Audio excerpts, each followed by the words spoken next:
It scared the crap out of me, honestly, and I love that feeling. I love the adrenaline. Not many people say that they can fly over 100 meters in the air with skis on their feet.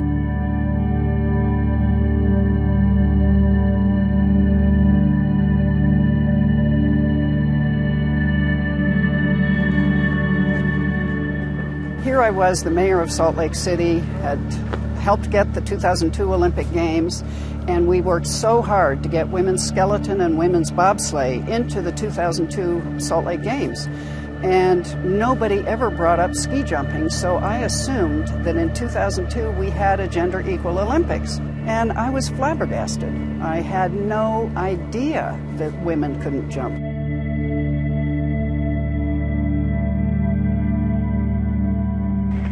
Throw a little rocket. Here these girls had grown up since they were 5, 6, 7 years old training with the boys. And the boys were all in the World Cups and in the Olympics, and not the girls. When I got a little bit older was when I started thinking about the Olympics, and it was frustrating to not have that goal be possible, that every athlete in every sport strives towards doing, and I just didn't have that chance. It was clear to me it was discrimination. We just had to prove it. To become an Olympic sport, a sport must be widely practiced around the world, universal, and have a big appeal.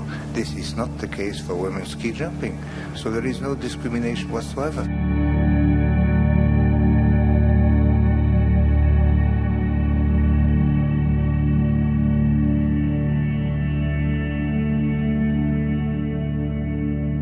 We took it to the Court of Appeals, and we went to the Supreme Court of Canada, and unfortunately they turned down our case.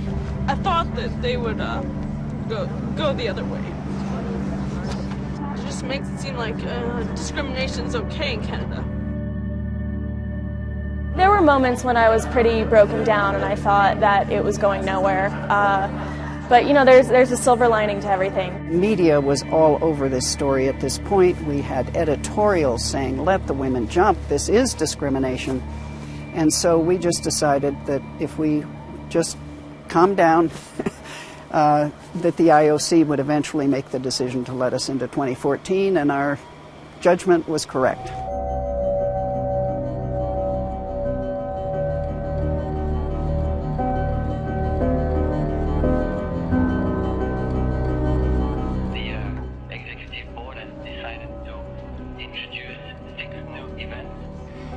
Sochi Games. Namely the ski halfpipe for men and women,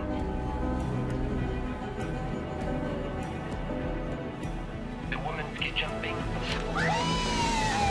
There was this whoop of excitement, but it was only lasted a couple of seconds, and then there was this kind of quiet, and it was almost more relief than excitement after what we'd been through for 8 years. And I started crying. It was so emotional to finally make it.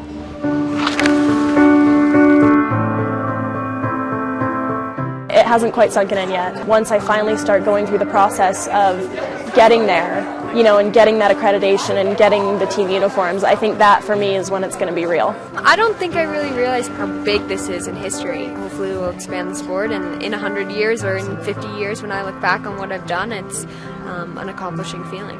Your knees are over your feet because then you can jump really hard.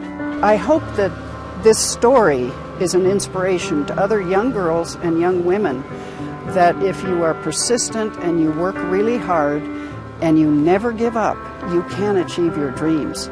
Because this is really more than a story about ski jumping. This is a women's rights story. It's a human rights story. And there's so many women still out there fighting for their rights, but you can do it, and you need to do it.